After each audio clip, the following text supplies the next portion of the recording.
જિલ્લા કક્ષાના 80મા સ્વાતંત્ર્ય પર્વની માળિયા હાટીના ખાતે ઉજવણી।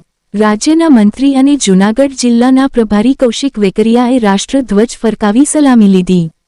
ચાલુ વરસાદમાં વિદ્યાર્થીઓ દ્વારા દેશભક્તિની જુદી જુદી કૃતિઓ રજૂ કરાઈ। જિલ્લા કલેક્ટર, જિલ્લા પોલીસ વડા સહિતની ઉપસ્થિતિમાં સુરક્ષા એજન્સીઓ સુરક્ષાકર્મીઓ દ્વારા પરેડ સહિત જુદા જુદા કરતબનું પ્રદર્શન કરાયું। મંત્રી કૌશિક વેકરિયાએ સ્વાતંત્ર્ય પર્વની શુભકામનાઓ પાઠવી હતી। સંસદ રાજેશ ચુડાસમા, ધારાસભ્ય ભગવાનજી કારગઠિયા સહિત અધિકારીઓ, સ્થાનિક આગેવાનો તેમજ બહોળી સંખ્યામાં દેશપ્રેમી લોકોની ઉપસ્થિતિમાં ઉજવણી કરવામાં આવી હતી। સ્વાતંત્ર્ય પર્વની ઉજવણી જિલ્લા આરોગ્ય સેવામાં 108 ઇમરજન્સી એમ્બ્યુલન્સ પાયલોટ અને ઈએમટીનું વિશેષ સન્માન કરવામાં આવ્યું।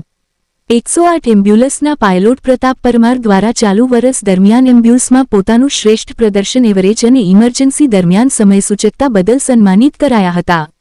108 ઈએમટી અલ્પેશ ભીડોળે વિરડી ખાતે એક સગર્ભા મહિલાની પ્રસૂતિ દરમિયાન તેમણે સમયસર તબીબી કુશળતા, ઝડપી ઘનશ્યક્ષમતા અને કર્તવ્યનિષ્ઠા દર્શાવી સફળતાપૂર્વક જોડિયા ટ્વિન્સ બાળકોની પ્રસૂતિ કરાવી હતી।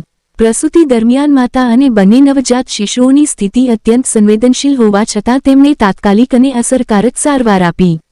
માતા અને બંને નવજાત શિશુઓને સુરક્ષિત રાખવામાં મહત્વપૂર્ણ ભૂમિકા ભજવી હતી, જેને લઈ વિશેષ સન્માન કરાયું હતું। આ બંને કર્મીઓ સહિત જિલ્લાના દરેક સ્ટાફ પણ સારી કામગીરી કરી છે। તમામ સ્ટાફને અભિનંદન પાઠવ્યા। રિપોર્ટ પ્રતાપ સિસોદિયા।